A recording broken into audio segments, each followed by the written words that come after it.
And we're back with another episode of Before You Buy, that show where we give you some straight up gameplay and our first impressions of the latest games releasing. Today we're talking about Code Vein. Now, first off, sorry if I sound off. Hey, welcome to my watch through. No gameplay today. I'm just gonna go ahead and watch these old videos. Like you see, I already have a list. I already done this before, so you see, I watched an old review of Sonic 2006 and Cybernet, and an old review of Metal Gear Solid, and Bad Influence and Ratchet and Clank.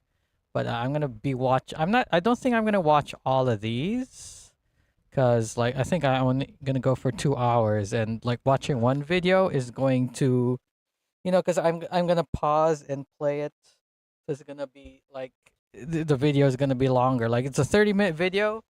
I mean, like a 20-minute video will probably become 30 minutes. So yeah, while I wait for people to come in, I'm just gonna watch this review of Code Vein because I played Code Vein yesterday, and like I didn't watch any reviews back in the day and stuff, but I did get like a general sense of the game. But let's see what other people say. Okay, right now I'm like looking like he doesn't have stuff equipped here. He has stuff equipped here. But yo, let's see what he does. I'm extremely sick, but a lot of people asked me for this one, so I'm here. But I'll keep it brief. Just a quick one here. Code Vein is a weird one. It's a weird game. I feel like we've been anticipating its release for a really long time after multiple delays, but thankfully, this Bandai Namco game... Oh, it was delayed multiple times, and I guess from what he's saying that people were looking forward to it. Like, I'm to be fair, like what year did it come out? Like 2018 or something. Wasn't really playing that many video games at the time, but 2018, no, 2019 or whatever. Like, but no, I was playing quite a bit, but I don't know. We'll see. Let's see what he says. Game has made it to the finish line, and really, I'm glad it did. This Souls-like game definitely has things I can nitpick. So it was delayed. So the team that normally works on God Eater would have like, we're probably working on this. Like, so one of my viewers said that it was delayed and stuff. Sorry. God Eater 3, they had a different team work on it. I guess the main team worked on this. I think it's like an okay game, but I think it has Me too. I have the same opinion. It's an okay game. A lot of charm, and I think because of how unique some of it is, it scores more points. Yes, I agree. It does have some unique stuff. Like the whole thing with the changing up codes and stuff like that. That's pretty cool. Points, and I can totally see and also having like these team members with you, it becoming a little bit of a cult hit. I've been playing a review copy, and this footage is captured from the PC version. But anyway, Code Vein is, like I said, a Souls-like game. By that, I don't mean it's just hard. It contains gameplay elements and concepts and systems directly inspired by From Software's works. You go on runs, you collect souls, you use them at a campfire to level up your character if you're good enough to get back to one safely. You pick up expendable items from enemies that allow you a one-time use to cash in on more souls. You do backstabs. Hey there, Nanomi. Yeah, we're gonna look at, like I said, but I don't think you were here earlier, but I'm gonna watch these old reviews. I'm starting off with a review of, well, it's, I guess not a review, it's a before you buy of Code Vein. Just a sec, I'm gonna let the video play a little bit because it's so fucking hot. I'm gonna turn on the AC. Stuff like that. Oh, and they're not called Souls, it's called Haze. There's a lot of lore stuff here, but combat is extremely deliberate and fully action-oriented, but based like a chess game. It's about learning. It's not called Souls, it's called Haze. Like, what about Bloodborne? What was it called in Bloodborne? Was it called like Blood or something? I don't remember. Do you remember what it's called in Bloodborne? But I remember it wasn't called Souls, was it? Your enemies and mastering when to block, when to dodge, all while carefully managing an energy bar that depletes extremely fast. There are twisty branches. I guess I feel like also like the stamina bar goes down too quickly. I mean, to be fair, it does also in Dark Souls, but eventually, like you'll find equipment that will like extend your bar and also make it regenerate really fucking fast. And it's not just in the first Dark Souls, you find it as well in 2 and 3. So like I feel like it becomes eventually like it's I don't remember it being easy to find in Dark Souls 1, but in 2 and 3 it was pretty easy. Yeah, hey there, Will. Paths and boss battles behind shrouded foggy doors. Yep. Now, what I'm all about is the special stuff that Code Vein brings to the table. Namely, the fact that this game is anime as hell. Like, it's extremely anime in case you didn't realize by now. And with that comes a lot of story, dialogue, and cutscenes that I wasn't quite expecting. There's a whole The thing is, like, if they really wanted to make it anime, you should have killed the Eldritch God with the power of friendship. But no, you just kill this guy. You just kill Silva and shit, right? Like he's just some guy and all that who controls the red mist and all that, right? world here dominated by vampire-like people called revenants, and it's a bit on the post-apocalyptic side, and everyone is starving for blood. There's a lot more to it with like corruption and all the stuff that the game kind of immediately dumps onto you, but unraveling it all was part of the fun for me. I mean, the game can be goofy, but it takes itself fairly seriously, at least with like the usual melodramatic dialogue and everything. I felt like it should have been a little bit more goofy, like a little bit more lighthearted. But I don't know. I guess it was fine. Can kind of feel like the end of the world, and there's stylish, flashy action cutscenes and lots of big, bombastic music and piano sonatas. But it also gets a lot of downtime with a cool hangout home base with characters to interact with, and there's a full character creator. I feel like that's a good thing that this game does better than Dark Souls, like the home base, the hub world. I mean, like Dark Souls 1 doesn't have a hub world, so like. I'm not putting that against like Dark Souls, but like I think Bloodborne and Dark Souls 2 have like well, Dark Souls 2 at least has like a hub thing, but then most people don't like Dark Souls 2, so a lot of people say Dark Souls 2 is not good, but I don't remember there's a hub section in Dark Souls 3, and Elden Ring it has that one section which is like a hub. But yeah, I feel like Code Vein does it better, way better. I'm really gonna go nuts over. And don't mind me, like my character, I'm not very creative, but I think the depth here is really, really good. You can make your own sad anime vampire guy. Now, I forgot to mention when I was giving my opinion that just like God Eater, like the customize how you customize your character is so in depth and really good. To be fair, it's like I don't play a lot of games with that in-depth like character customizing like MMOs or whatever.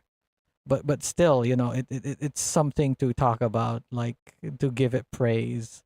It's like you could have like certain hair strands and you could put them wherever you want. So you could probably there's some creative shit with like people's characters probably out there. Wish there were more options in the way of clothing and stuff, but the amount of accessories and belts you take on, as well as scars and makeup and over-the-top hairstyles, is really people fun. Made some really cool customizations on the Code Vein Discord. Ridiculous, and it can make some of the cutscenes and moments a lot funnier. Now, combat-wise, there's quite a bit going on. There are like insanely large, heavy hammers and broadswords, regular swords, and bayonet guns. You can also throw magic, but the bayonet guns, that's where I stuck with it because it felt different. Now, you're allowed to equip yourself with a certain designation that you can swap between that allows you to access certain active and passive gifts. You can trigger more abilities, be it a buff, a magic blast, or a teleport dash. Like I said earlier, that's what I liked about the game, where you could basically change your class whenever you want. To a mappable prompt that's brought up by holding one of the triggers. You know, you also have to manage your, Estus Flask style health regen, a substance. Which I feel like maybe I should have mentioned in my review that, or my opinion, is because like, to be fair, like Dark Souls, it'd be issue in Dark Souls as well, because the people making the game wouldn't know what kind of build you'd have or you'd make. So like the customization, like sorry, the game balance would be like out of whack as compared to like just some character who has a limited set of moves, you know? That's what I remember talking about in my Xenoblade X review. Because yeah, you could customize your characters a lot in the old Xenoblade games, but like Xenoblade 1 and 2, like they'll know that you'll have like, oh, these certain characters and they do this thing. Unlike in X, where it's not only you could have different like abilities, but you could also bring people online with you, so that will make it even more complicated. But anyway, called Icor, and you do these flashy blood drain attacks as well as backstabs that feel slightly different from the stuff in your average Souls-style game. Code Vein, so far to me, brings enough new stuff in the traditional combat that it kept me playing. Plain and simple. There's quite a bit to... Yeah, I agree as well. Like, the game was intriguing enough and to make me want to keep playing. I wasn't like dreading coming on to play it. Like I was playing fucking what's that game again? Skylanders Imagineers. I was dreading playing it. Even like this is like a hot take. I don't like Legend of Zelda Tears of the Kingdom. So I was kind of like, when I was playing that, I was like not really looking forward to it. So yeah, but yeah, this one I was like looking forward to playing it. And I feel like I'm only just getting the hang of it all. To be honest, I'm also really bad at these styles of games, but the tutorial does an okay enough job, at least once you get over being slightly overwhelmed with all the info. One thing I enjoy... I think I also said that when I was first playing the game. I was like overwhelmed. Like the game gives you too much shit at the beginning.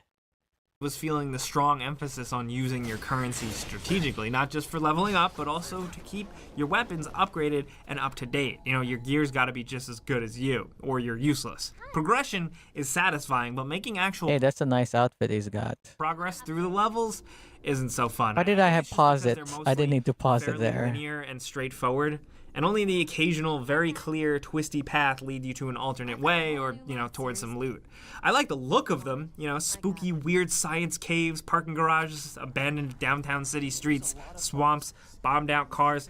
It's unique looking, but even still, like graphically, textures up close don't look so hot though, even on playing on a high-end PC.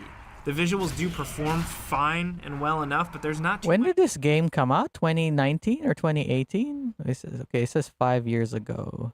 So 2019. exciting to them other than the great character designs. Frankly, I just found this would be a couple of years into the PlayStation 4 and stuff. The levels, there's not much and mechanically exciting. Was it a year before PS5? Kind of standing around. You know, there's the occasional surprise monster closet, but I didn't have the sense of discovery I really felt strongly about in other games in this genre. That and the enemy types I found myself just getting bored of really quickly. There's not too much. That whole sense of discovery, like that's what I was talking about. Like the levels feel too small and like claustrophobic. Like I said, it feels like a PS2 game, and I feel like that. Like he's talking about the sense of discovery. I feel like that's only in the later levels. So yeah. To any of them. I mean, bosses, what I've seen so far, are cool and unique, thankfully, but the standard enemies, not so much. There are some nice side diversions at least, though. Like I said earlier, there's the home base hub with shops and characters, and from here there's optional dungeon excursion style. By the way, tell me if the thing over here, like you see the chat, if you could read it. I can't really see it properly because it's teeny tiny. But maybe you guys can't read it. Maybe I could just change the... You know what? I'll change the opacity. I'll change the opacity so that you can see it better. There we go. Things triggered. I gotta remember to turn it back on when I play again. Kind of copy and pasted, but the enemies can be way more. When I stream later, or I mean tomorrow, I should remember to turn it back on. Relax with the other characters and use pieces of story you've collected throughout the game to piece together and arrange what happened, thanks to your character's amnesia, of course. That stuff really is a good example of what I think like Code Vein brings to the table. It's a standard formula, yeah, sure, but but pepperings of coolish stuff here, like fun side diversions, really great over-the-top character designs, tweaks and variations in depth to combat, and some awesome emo anime vampire stuff. That's the stuff that I think kind of redeems some of the weaker elements of this game. It certainly feels like something special, and even if there are some parts of it that are dull looking or feeling, and some aspects that aren't absolutely perfect, it's still... Yeah, I do feel like they did put love into this, like as compared to God Eater 3, because the only reason why I got the game and played it is because pretty disappointed at how like God Eater 3 is like. So I was like, okay, let's look at a game by by at least a similar studio, and see if they like what a game like God Eater 3 would look like if like the people making it actually gave a fuck, The vids in back made it hard to read.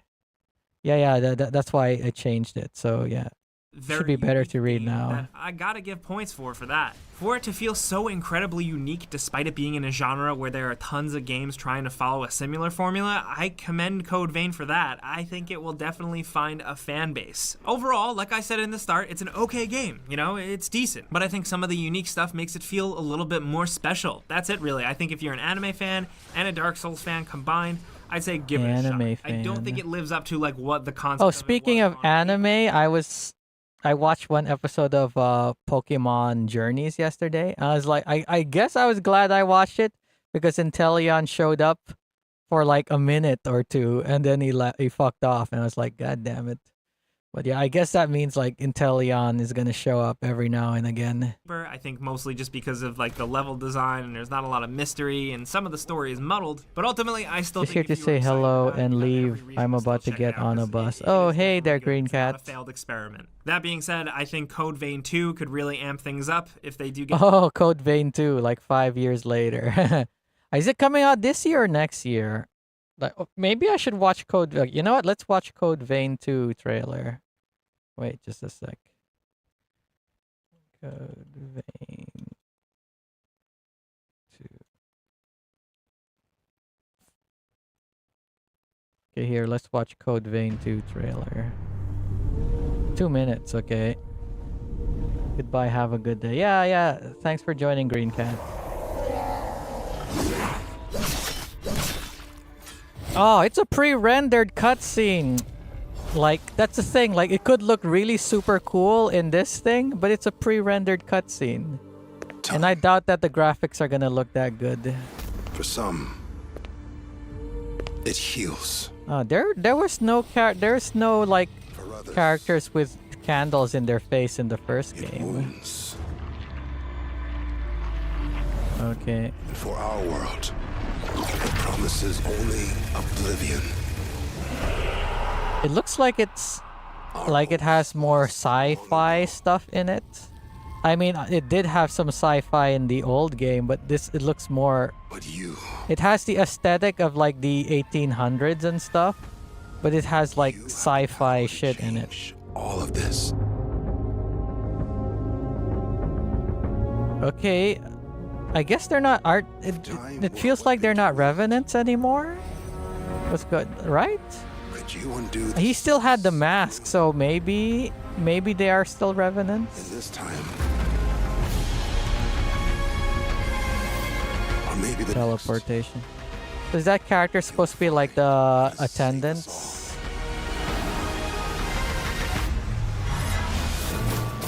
Okay, here's gameplay. Okay, I'm glad that it has gameplay. Oh. The way your character fights, it's a lot like your like some of the boss fights you have.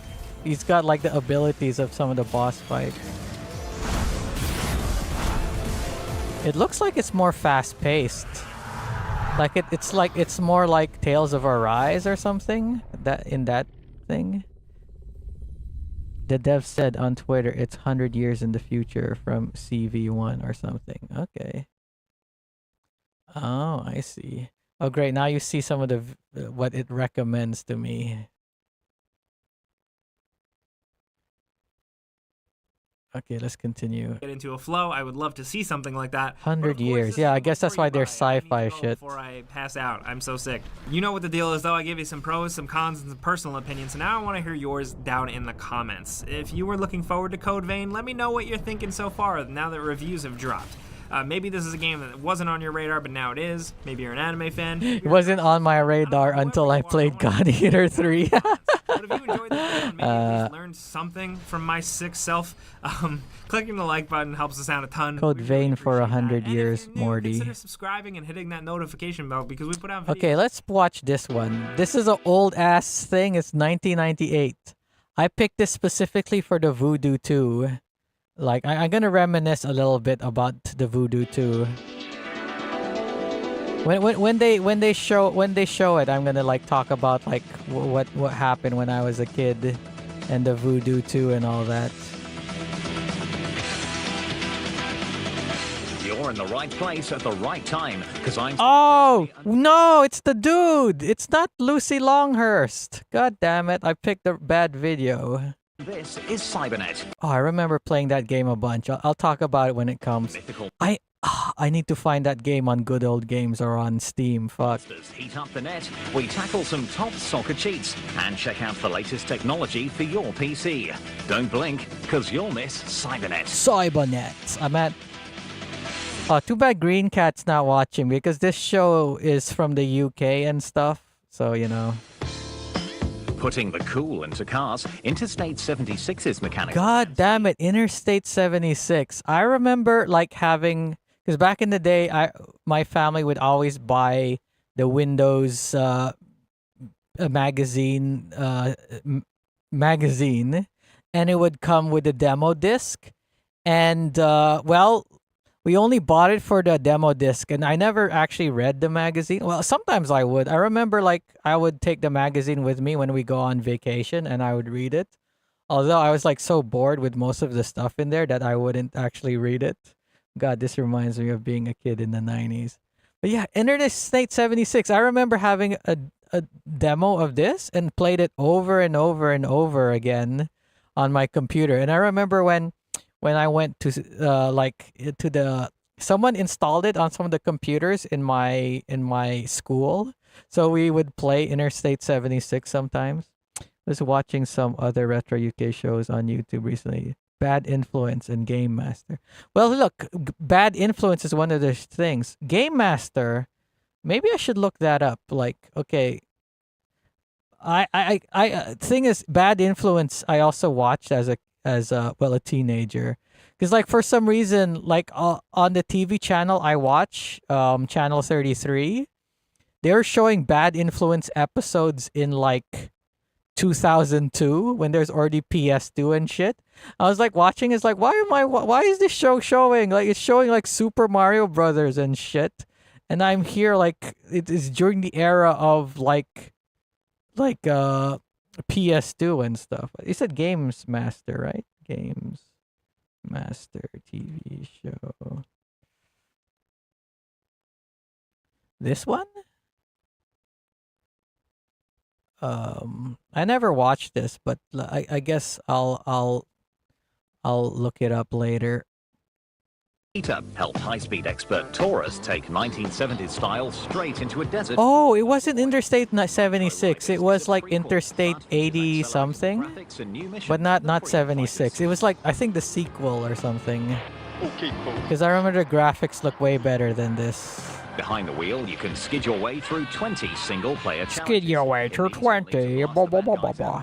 By the way, tell me if, like, when the video is playing and I'm talking, if you could still hear me properly, and if the, is it still easy to hear me? Like, the volume, it decreases when I talk. Another addition is 25 multiplayer games that give you access to customized vehicles and online challenges. Customized vehicles. But yeah, why is not Lucy Longhurst? It's, I don't know, guy. Full game price. Random guy. Windows 95. Fuck. Just don't trip over those flared trousers. 1998, so the minimum requirements was still Windows 95. Well, we're nearly Formula 1 97. Okay. For a more traditional God style, damn, like is it's Formula showing 1 videos of 97 stuff for I'm not PC. interested When this in. game was launched on the PlayStation, it broke all known records. I think there was a bunch of like Schumacher. How long was Schumacher's career anyway? But this one strikes Like much needed 998, my balance dad between had a simulation 3D and FX arcade Voodoo action. 1 in his PC. I was playing games like Quake 2. Based on the 97 Well, this is about the Voodoo Voodoo FX 2. or take on a friend side by side. But yeah, when they talk about the Voodoo 2, I'm gonna talk about some stuff.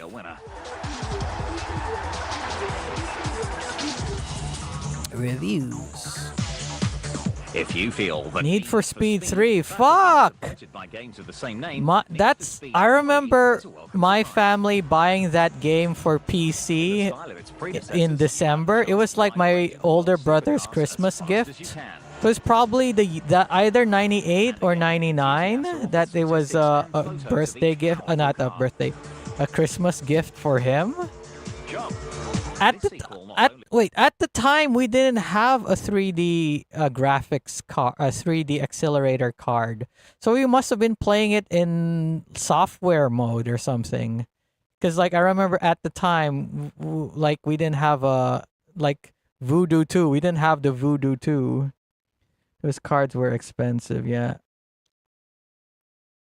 But I guess graphics card prices became insane again. Yep, they're insane again. But at least back then, it's like, you know, the technology was niche and stuff and pretty new. And there you had like big advancements. Nowadays, what are the advancements in graphics cards? They're fucking putting most of the graphics are the same. What are they doing nowadays? They're putting fucking AI upscaling shit. That's the new technology they're putting in all the fucking graphics cards. Like, basically cheating. They're not putting more horsepower into it.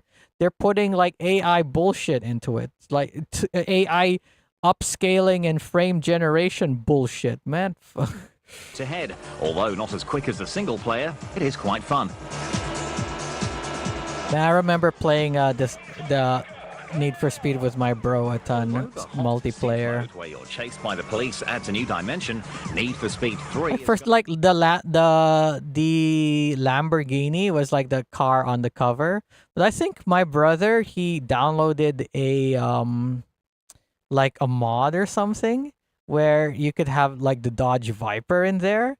And for some, like, because my brother was playing Need for Speed 3 with the Dodge Viper, that, like, I was just really fucking obsessed with the Dodge Viper at the time. Going to have a hard time attracting new players to a series that doesn't have a great reputation. The arrival of Gran Turismo means there's a lot of traffic. When did Gran Turismo come out? The game should watch where it's going. But Need for Speed 3 was like still a really fucking good game. It's the game that introduced like cop chases. Need for Speed 3 is a classic. Football's a funny old game, but if you can't get to grips F1 and soccer, shit that I'm not interested in at all. I had PS1 and Gran Turismo. So hang up your boots and grab yourself a penalty. So you can write down I'm very tempted just to fast forward this. I mean, what do I expect from a UK-based TV show? Of course, they're gonna talk about soccer. to turn players into giants. Press up, At least back then, you know, right, Viper square, was in Gran Turismo too. Yeah, circle. I would be surprised if it wasn't included in Gran Turismo. It feels like both. Like, because like Gran Turismo is like known for having a whole ton of cars in it, you know. Welcome to a stadium steeped in the history of the game. And a stadium with the floodlights out. To play in the dark, again at the menu. Play in the screen, dark. press left, Oh, this is cheats. Okay, I thought they were gonna give a review. right, and square. Man, I remember back then, like, Control may feel well, fumbling when my family was playing with Sega Saturn and the Dreamcast, we already had the internet connection by the time. glass code. So, Press like, we would just go on the net to look for cheats. up, left, right, square, and square. Those athletic men in shorts will now be chasing after a giant beach ball, as though they were by the sea. Toy and beach ball. With these codes, you'll never need to put on a You pair ever of boots submitted again. any Thanks to cheats Soccer or Suit, suddenly tips and things stuff look more back in the fun than day real onto thing. the internet?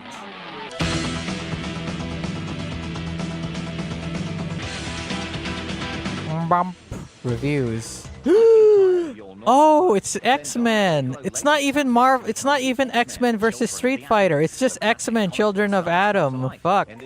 So this is like pretty much the first game. Street Fighter traditions, this game requires high speed. So when did X-Men versus Street Fighter come out? I remember going to the Toys R Us and seeing X-Men versus Street Fighter. I don't remember if it's on Sega Saturn or PlayStation, but yeah, I remember seeing it on the TV, like a demo of it at Toys R Us. Although the artwork will please fans, combat gaming is now more about being able to feel the weight and style of a character's movements. Weight Here, and it's style. just a matter of remembering the right button combination. Man, this era of fighting games, it would just go faster and faster and faster, and combo and combo and combo. It was like this the era when fighting games would go really fucking crazy with its mechanics and shit, and like If you're Beast going to live on a Wars. strange planet, it's Oh, based on the TV show, PlayStation PC. Unfortunately, for This two game looks like shit. I wasn't really into fighting games. Predacons, they've got each Thing is, like, I wasn't into fighting games back in the day, but like I tried to get into fighting games too much by the planet. like a few years ago, so I was like, you know, like learning about some of the history of like creature, they can't so even some of old old fighting games and stuff. This looks like a shitty ass game, doesn't it? If you thought Mech Warrior didn't have enough action, then Beast Wars is aimed at you, running and blasting your way through. Mech Warrior, I remember Mech Warrior 2 being a fucking classic, man. Did Mech Warrior 2 come out by this? Guard towers, supply vessels, and electric. Goddamn, maybe this game would have been good back in those days, but it definitely looks like a game that has not aged well. Fun, but not quite as impressive as its graphics. PlayStation, PC, CD. Okay, time for our competition now, so grab a pencil. This week's Man, like, prize is in I remember, like, I always talk about this every time. play on it. Hope you're feeling fit, because you're going to need loads of energy to compete against some. Oh, should I turn on closed captions? To win this prize, just call our number. So win this prize. Okay, the subtitles are wrong. In Japan, is it A, pizza? Man, I remember as a kid, like back in Dubai, we'd watch this TV show. But back in the day, we didn't know that it was in the UK and it was like delayed by maybe a month or something. So by the time we got the episode, it was like at least a week old. So I remember begging our parents to call the telephone number so that we could enter the contest. And we didn't fucking know that it was like in a different country and it was like late and shit. But yeah, like, you know, like MechWarrior 2 had a special edition for 3D FX. That's pretty cool. Welcome back to part 2 of Part Cybernet. 2.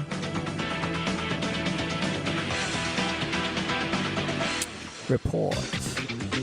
If you haven't noticed by now, computer and video games often try to copy the movies in both their style and storylines. Oh, video games try to copy video movies in their style and action, story and action. My God, that is way more true today than it was back then. Because of fucking games like The Last of Us. And like, I was gonna say Kojima. Like Kojima seems more like he should have been like a movie director or something. But to be fair, like he makes good games. He has good ideas and stuff, and he has good game design. But still, you know, he's one of those people who makes video games like movies. Him and Neil, like basically anyone at Sony, like because of like Uncharted and Last of Us and the new God of War and all of these fucking Sony games are like obsessed with being more like movies than video games. And of course, you also got what's his name again? The guy who did what's the name of the guy who oh, David Cage. Definitely David Cage is one of those people. And you got games like Until Dawn. I forgot the name of the company that does make games like that, basically just movies, you know. Games were absolutely trending towards being cinematic in 1998. Yeah, games were trending to be cinematic because of the FMV and the CD technology. So you had like, you know, like obviously Final Fantasy, you had the FMV sequences and you had like pre-rendered cutscenes with like FMVs, and you'd also have like you could have like live action actors, like, you know, Command and Conquer, you'd have like live action people in it and stuff. Supermassive, yeah, I think that's the game company I was talking about. The one that made Until Dawn. But then yeah, like the obsession with making games like movies, like definitely went way more in the PS3 era. The console titles, and now it's happening all over again for our favorite feminine heroine.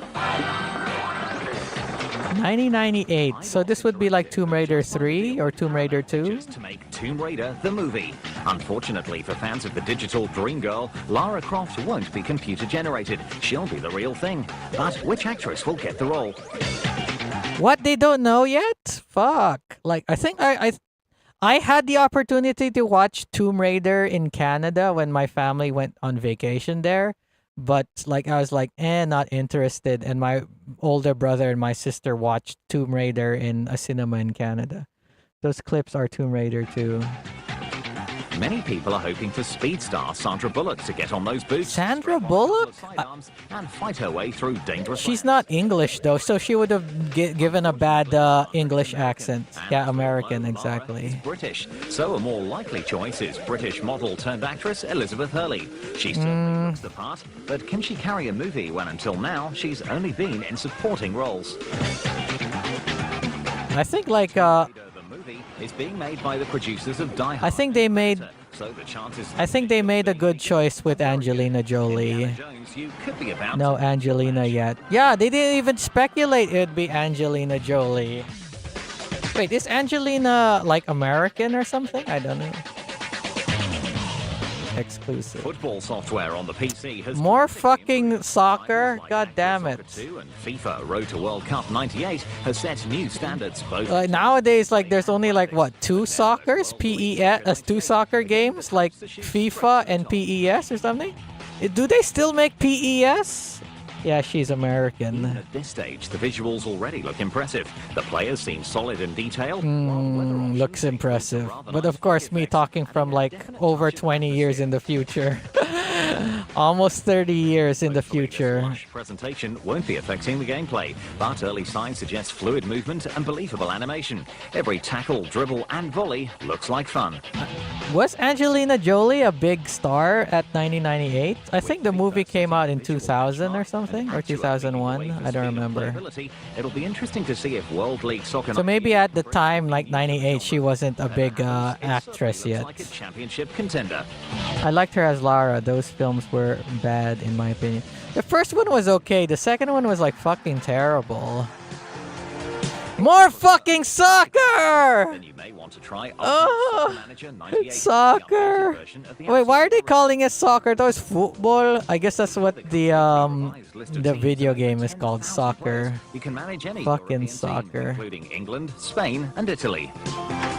Soccer? I barely even know her. I guess that's why I'm gonna soccer. Finances. Anything from building new stands to setting the price of refreshments. Managing football managing game. Stop there. For instance, yeah, maybe you're right about the second one. It's been a long time since I saw them. Like back then, I was like, you know, my opinions on movies were like not very developed. But I remember watching the second Tomb Raider movie and just like being bored out of my mind and not paying attention to the fucking movie and shit. I think the only thing I remember of that movie is like Daniel Craig in the shower and seeing Daniel Craig's ass. Isn't as accurate as I remember that scene so well for some goddamn fucking reason that when Daniel Craig became James Bond, I was like, hey, is that the guy from the second Tomb Raider movie? slipping and V-Rally. It's the scorching V-Rally. V-Rally is a pretty good game. Doing better is Toka Touring Car Championship. 2 racing games? How many fucking racing games? Cool Borders 2. Cool Borders 2. Man, oh, this is before SSX Tricky. Screeching to a halt. The people at Cybernet must really love racing games. What the fuck? I forgot he was even in that While the movie. serious Lara smashes her Tomb way to Raider number 2. 5. Tomb Raider 2 must have been a new game in 98. Sees 007's license. Fuck, GoldenEye. Yeah, 98. Then again, who needs a license in Grand Theft Auto 1. punching in at 2 as Fighter's Destiny? Fighter's Destiny? What? I've never even heard of that game. What the fuck? Scoring the sweetest of goals. Of course it's a fucking football game in number 1. Well, the whole list is like football and racing games. The adoption of 3D graphics cards to power. Man, what's the name of this game? I need to know. I fucking played the demo of this game over and over and over again. I don't remember the fucking game. Please tell me the name of this game. Process. Now, though, if you want to play the best 3D titles, an accelerator card is a must. What is the name? No, they didn't show it. Wait. 3D hardware. Did they show the name of it there? Mercenary. Welp 98 was a World Cup year, so hype. Okay. Trouble is, the original family of 3D hardware is showing its limitations, and better models are almost here. What year did the Voodoo 1 come out? Because like they're talking about the Voodoo 2. Nowadays, like yeah, you got the 50 series cards come out. Like when did the 40 series come out? The favorite first-generation 3D chipset for developers was 3DFX. It was easy to program 3DFX. and produce the kind of look and speed everyone wanted. For its Voodoo successor, 2. 3DFX has produced Voodoo 2, which claims to be 3 times faster, as well as offering several extra features. Like? One of the first cards will be made by sound experts Creative Labs, though the problem Creative is the Labs. software has yet to be written specifically for it. So there are technical demos of impressive. games that were made for the Voodoo 1 design, but running Voodoo 1 must have been they 96 don't or look so. particularly special. Oh, there's The Quake. new card's performance is with Quake 2, which can run Quake as fast as 2. the card can draw it. This speed will eventually translate to more complex environments after developers know how to use it. Creative made the 3D blaster, I think. Oh yeah, that's right. Before 3DFX, there was Power VR. With its Power low-cost and VR. revolutionary design that gave it features like True Shadows, it certainly seemed like a winner. Software people weren't so happy though, because it wasn't easy to program. Power VR second generation claims to fix these problems while being a match for Voodoo 2. Was that the competing graphics card at the time? Power VR? Final features and only running at about half speed. Even so, the technical demonstrations were impressive. Batman. Whether rendering object detail or not, the new Power VR system ran at an amazing frame rate. More frames per second means smoother movement, and features like environment mapping and volume effects makes for greater realism. The last 3D offering is perhaps the strangest, as it comes from Intel. someone who's never made graphics cards before. The Intel 740 is, as you might have guessed, made by the world's biggest chip maker. Intel doesn't... Wait. So Intel made a graphics card back then. When did they stop making graphics card? Now I'm still using a GTX 1080, which is so old. The 740 could have a tough time against more experienced companies. That said, these early images are very promising. Was that Rayman that they were The showing? 740 will be using the latest computer architecture to improve the size and quality of textures. I assume that not many people use the Intel one because I only heard about it now. Once we've got The finished Intel cards to graphics test for card. ourselves, we'll tell you just how these three systems I guess compare, Intel switched to whichever making is best. integrated Computer graphics on gaming is CPU about at to some go point, ballistic. yeah. And I'll tell you my history with like computers back in the day.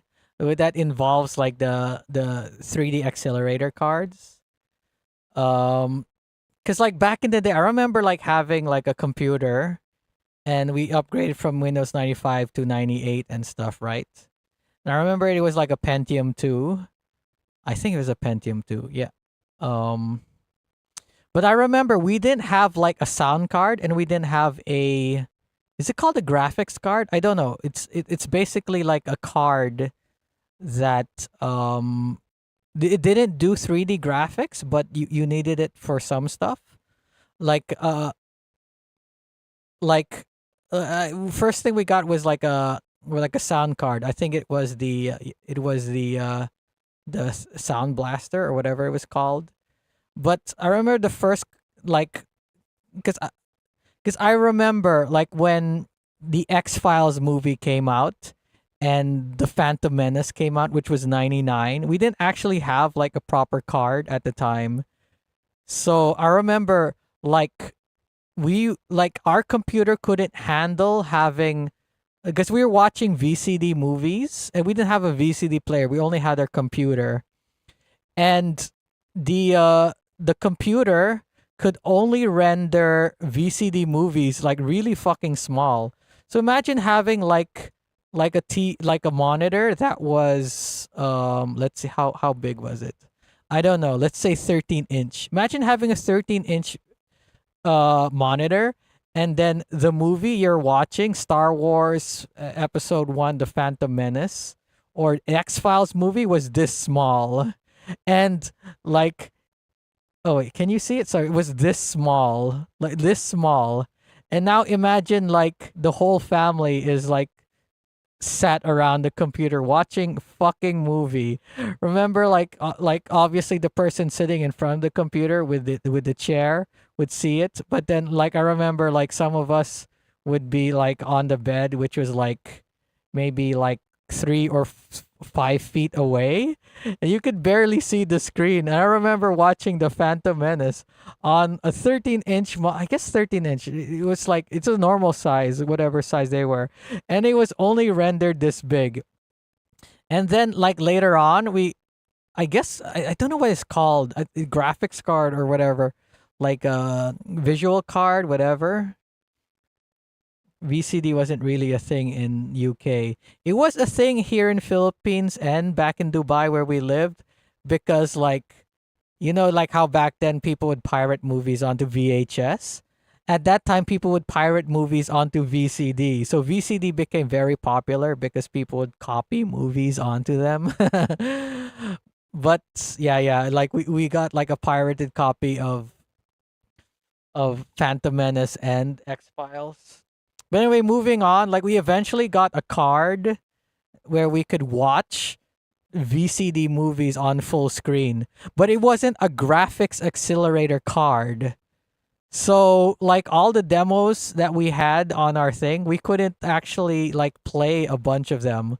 Like I think we only got a graphics accelerator card in the year 2000, because I remember like our family went to Australia in the year 2000, and I remember buying a copy of Phantom Menace while I was in Australia and playing it on their computer, and then eventually coming back home and then playing it on my own computer. So it must have been like the year 2000 when we got a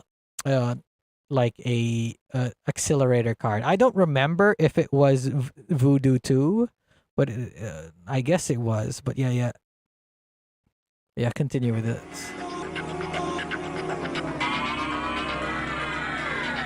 Reviews.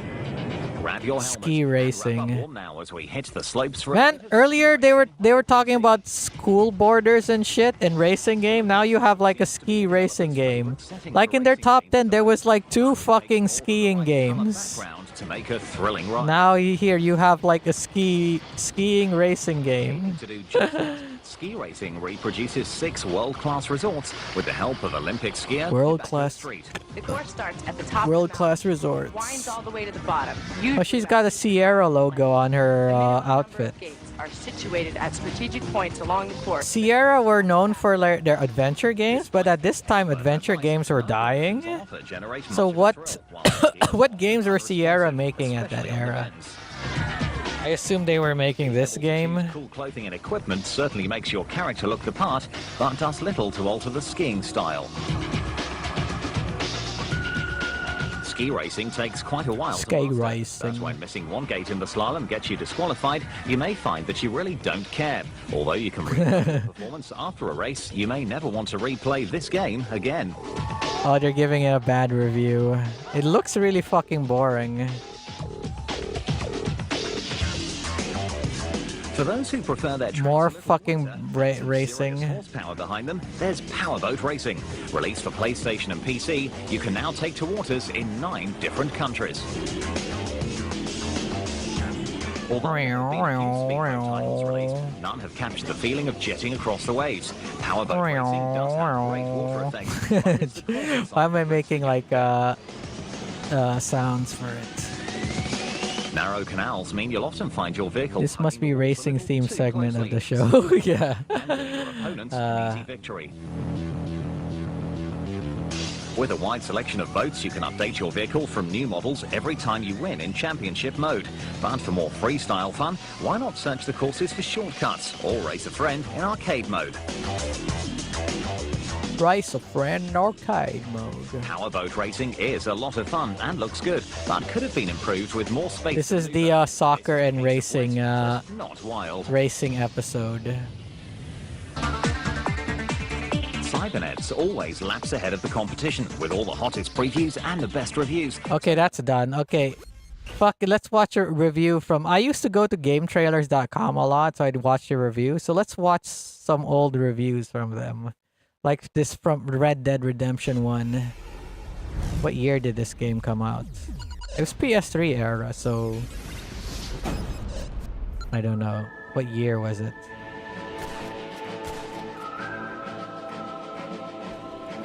Well, I must say, you tourists certainly bring peace and prosperity to this land. Red Dead Redemption has been riding a seemingly unstoppable hype train, and players are expecting a game Hype train. with a brand new setting. Why is the volume kind of low? For the most part, that's exactly what they're going to get. The new and improved Red Dead delivers on its promises. Is the volume kind of low for you guys? Went out between his pride and his instinct for survival.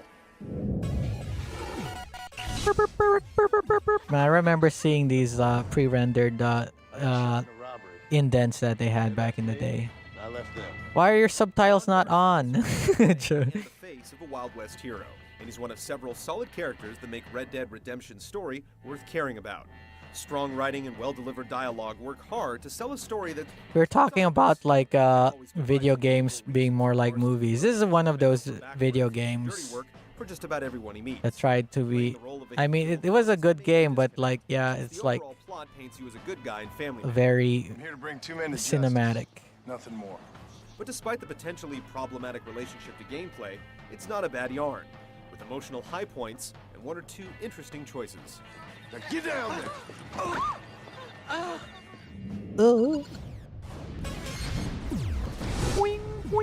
Ensconce yourself in the back of my wagon, John, so that we can make our grand entrance.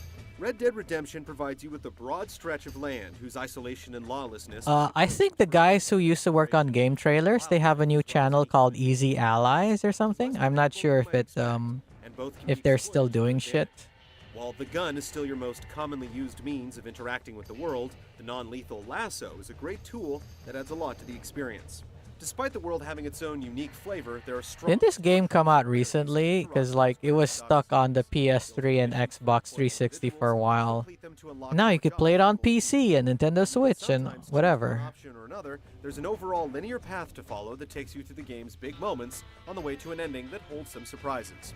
Hello, old friend. While it's not overly predictable or repetitive, you'll eventually learn to expect dozens of bandits to appear anytime you hop onto a stagecoach. You'll also become extremely familiar with the operation of a Gatling gun. The game Gatling develops at a very gun. measured pace, staggering the appearance of optional activities like horseshoes or liar's dice, along with more important elements. Man, I remember how many hours I spent playing the poker game. The deliberate way they're introduced to you makes the game feel smaller than it actually is when you first begin.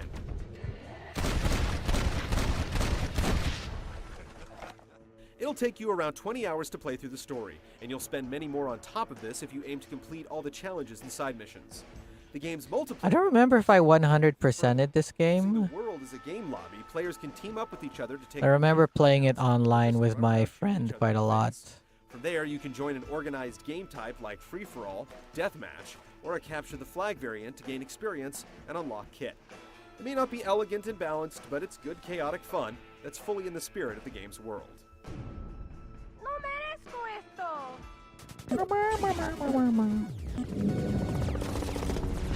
Pew pew pew pew pew. The land may be harsh and unforgiving, but John Marston is without question an extremely capable man. The Deadeye ability slows down time to give you a distinct advantage over any man or beast that crosses your path. Pew pew pew pew pew pew pew pew. Deciding how to ration out your meter is a major strategic consideration, and as the ability improves, you I don't remember using the Deadeye that much when I played the game. Probably only when there's a whole ton of people I would use it. Dominance and virtuosity ever wears off.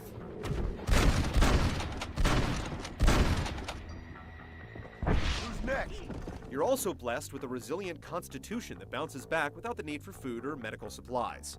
You start seeing red when you're taking damage, but keeping out of harm's way will clear things up. Dying isn't much of a penalty, but you do have to worry about racking up a bounty if you cross the law.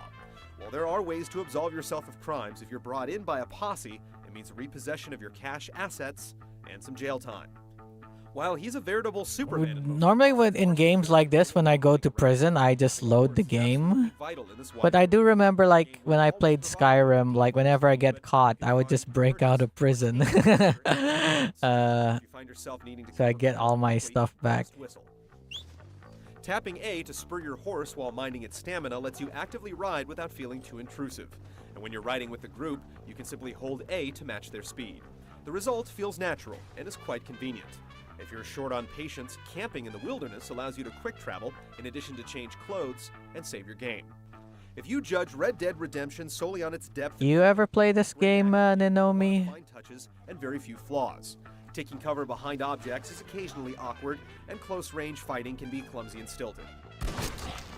I remember that I always found those hilarious. When you shoot your gun near a guy, you just you shoot them in the gut like that. Participate in, create a rich and worthwhile gameplay experience. I'm not some goddamn scared. Never played any of the Red Dead games. The Wild West, as depicted in Red Dead Redemption, could be the best-looking open-world environment you've ever laid eyes on. And it definitely has the best. And then Red Dead Redemption 2 blew it out of the water. I mean, obviously it was in the next-gen console after this, but certain abstractions that still. remind you you're playing a video game, and the game isn't completely immune to the sort of open-world weirdness that causes occasional visual hiccups.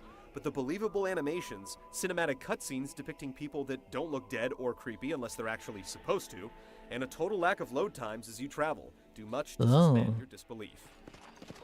Lack of load times? Like fucking GTA 4 didn't have load times when you're traveling.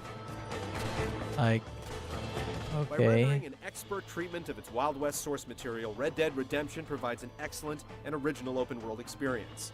The atmosphere and gameplay fit together almost perfectly.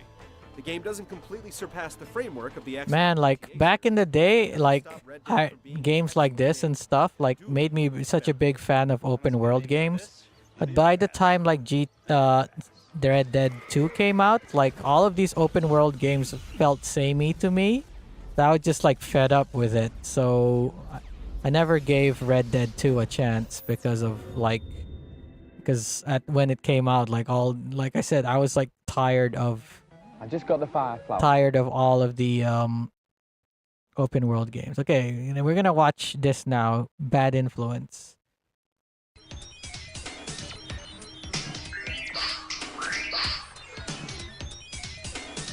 By the way, do you prefer the screen to be like this, or do you prefer it to be like full screen like this?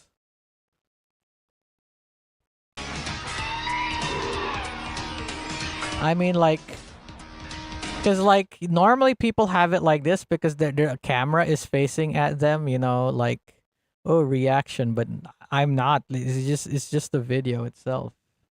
My dad has Red Dead Redemption 2 on PS5. He's a boomer, so loves Western.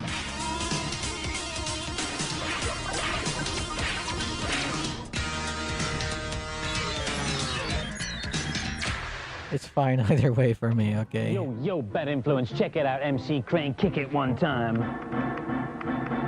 I'm sorry. We will have some proper music on the program this week from Brooklyn. I was gonna say he's like, oh, he's edgy and whatever, but no. Back in the day, it was like attitude. This is during the attitude era, when everything had to have attitude, you know. I'll be finding out how to turn one bad influence presenter into another. The 90s cringe. And our main game review this week is Super Mario Land 2 on the Game Boy. Super Mario Land 2. I don't remember if I played that. I remember playing the Wario game quite a bit. Violet, you're on! What? On what? On drugs? We've got the new Nigel Mansell freewheel. What? Plug it into your driving sim instead of a joystick, and it's just attached by a thin wire. This game I'm playing, Nigel Mansell... The thing about like doing it like that way is it's not, even if it works perfectly fine, having it free in the air like that is, it sort of loses the immersion. As well as that, you can choose to do manual gears, and you change manual the gears then by sort of flicking the wheel backwards and forwards, which is oh, to do and steer at the same time. that sounds like shit. If you like driving sims, you'll love this. Oh, and no, like what you probably. Our main game review this week. Didn't they have steering wheels back in the day? I swear they'd have steering wheels back in the day. Why would you buy that shit? Buy a fucking, I guess unless if it's really fucking cheap. Most of the gadgets on this show look like terrible ideas, yeah. Oh, one thing I remember that I really hated about this show is that they always talk shit about the internet or something like that.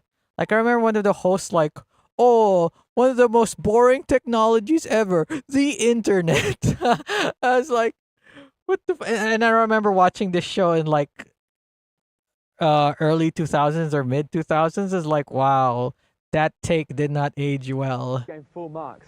It's a great little adventure. Full marks. Well, these games were pretty good, so I would not be surprised if he gave it 3 marks or not. You choose to go anywhere from here, which means you can go through the game. These games, do they have any like re-releases? Maybe in the Nintendo Online thing that they have this is playable. I've just lost my bubble, which means that all you. Also, was this before the Game Boy Color? Also, how did they capture this footage? Right? Because like, look at that. How, did they have like a capture device? Were they playing on an emulator or something? Like, it's not pointed at the TV screen or anything, right? Oh, they did it because like, I think the Super Nintendo, it had a accessory where you could connect, where you can play like Game Boy games. And I think later, and then I think the the N64 would later on get an accessory where you could play Game Boy Color games. But yeah, I think that's how they captured the footage. Just shot this bird. I think, I don't know, like. And then I go on to finish the level. One of the best things about finish the level. Is you can save the game, which means you can start wherever you like. Man, I remember playing one of these Mario games on my friend's Game Boy. And he was telling me, like, because it has a save feature like he was talking about. And he told me, don't turn it off on this thing. And I said, yeah, okay. And then, like, I did, as he said, I didn't turn it off on that part. I just, like, turned the Game Boy off. And then I gave it back to him and he turned it back on. It was like, what? My game save is gone. Like, did you turn it off in the thing? I said, and I told him, yeah, I did turn it off here. I specifically did what you said, but it's still deleted his game. I don't know what I did wrong. It's the fastest and best game I've ever seen on the Game Boy. My only criticism is it's a little bit easy, and I did get to the last level. This is a little bit easy. It's a really good game for the Game Boy, and I'd like to see it in colour. It looks good for an LCD screen. It's got some good puzzles, but the scrolling could be smoother. It's just a bit too much. LCD screen. And so to the final scores for Super Mario Land 2. The boys gave it an excellent 4 out of 5, and the girls liked it too. 4 out of 5 from them. 4 out of 5. What's up with these dinosaur thingies with attitude, you know? And it's nice to hear what you have to say. And we're getting a lot like this one. This is from Jenny Smith, who lives at King Edward Avenue, Hastings in East Sussex. Hi, Jen. Hey, why are you reading out her address? Why did you dox that person? Fuck you, guy. You shouldn't read out their address. Now they're gonna know where she lives. Asshole. Don't even mention my computer. And I know you've got an Atari ST. Well, we do have one here in the studio. And if you're an ST owner, look out for some software reviews for you in later programs. It'd be funny if they still live there. That this computer is well suited to music.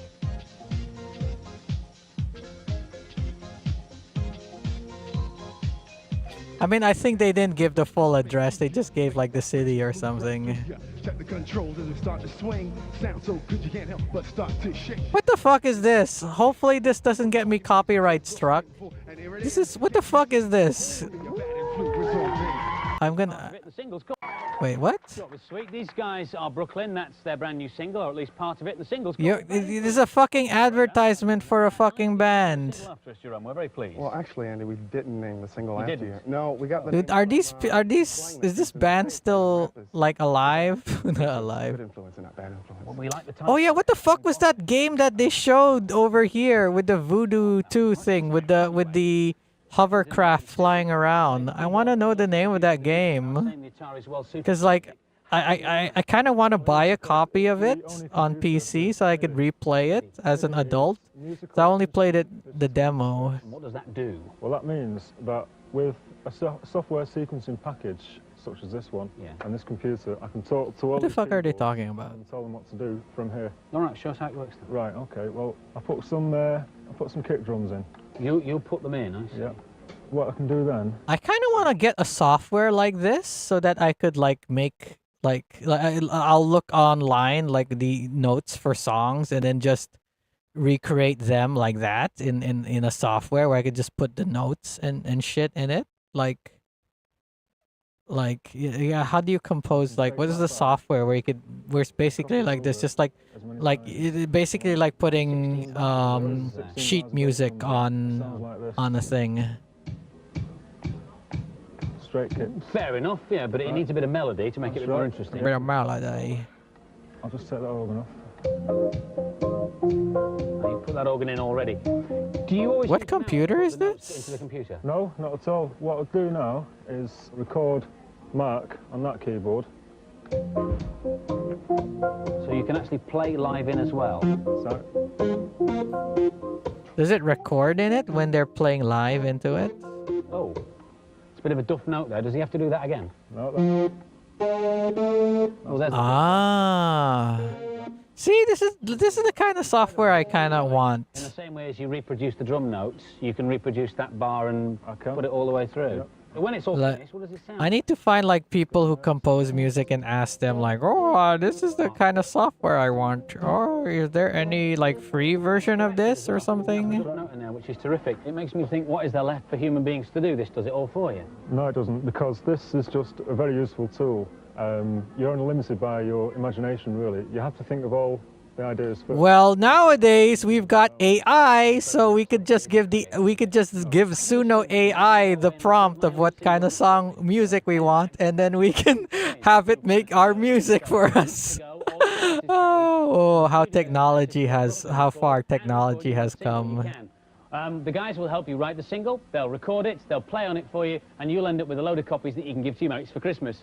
To enter, all you've got to do is listen to 5 clips of music we'll play to you at the end of the programme. They're from games. Identify the games, write them on a postcard or a stuck-down envelope. Nowadays, you could just go to have the AI make the music for you. Which I should probably do. I should like have an intro and an outro music, a song, when I stream and shit. And if you would like the full-length that'd be funny. record shops by next week. Want to know what it sounds like? Take it away. Atari. I mean, guys. I mean, Brooklyn. I'm sorry.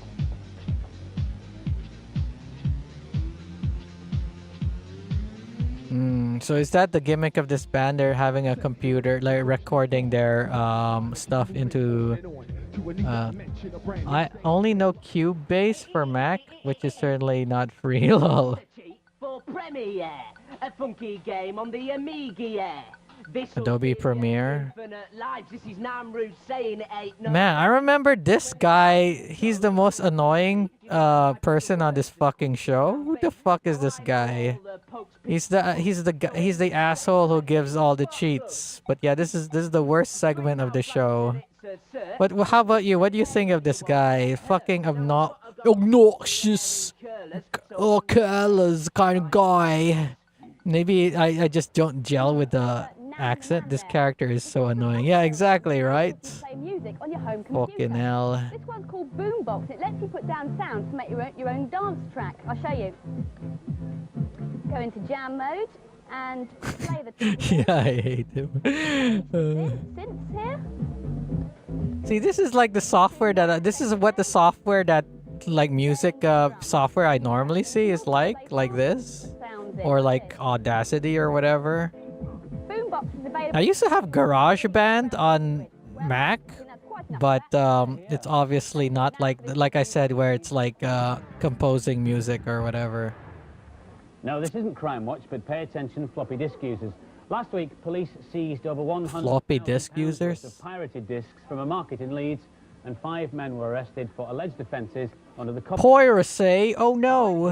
Costs under £1, and a disc this is could cost about £30, so it can be very tempting for anybody. What year? What year? I was gonna look at the thing like this video came out 7 years ago. Just as illegal. What year is Series 1 Bad Influence? No limits, no mercy, no surrender. Well, that's what the blurb says about. This is probably early 90s because it's like there's no like PS. Because like PlayStation 1 was like 94 or 95, right? So this must have been like early 90s. Fuck, that's so old. To get the weed killer ready. Well, it finally arrived. After all the hype, 2 days ago it was Sonic Tuesday. Unless you Sonic 2! Sonic 2 came out 92 or 93. When did Sonic 2 come out? When did Sonic 2 come out? 1992. So this is from fucking 1992. Shit. Before Sonic Tuesday, which rather made a mockery of the fantastically crafted international worldwide simultaneous launch of the mammal, didn't it? Damn, I didn't realize how old this was. I thought it was at least like mid-90s, but I forgot that I watched an episode in the mid-90s. This episode here, this one here is, I think they're talking about the PlayStation 1. So, like, yeah, that's Series 3. So this is like Series 1. How many years before that? Here's a Fuck. for the Addams family on the SNES. Addams family like you? You look like Uncle Fester, you freak. Z to get 46 extra lives and 5 hearts. So, that's big. Ah! And the rest of your family. Man, back then, like, cheats were such like a big thing. Nowadays, you got mods. It definitely ran to at least the early PS1 era. Excuse me. I'm sorry, I'll say that again. And now for somebody completely different.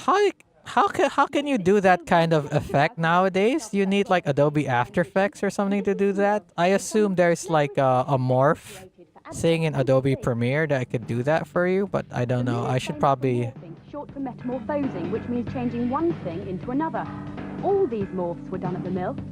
We asked them to show us how they do their morphing. But back then, that was like revolutionary. Now it's like really easy. Even though it's like really easy nowadays, I don't know I don't know how to do it. I should probably look it up.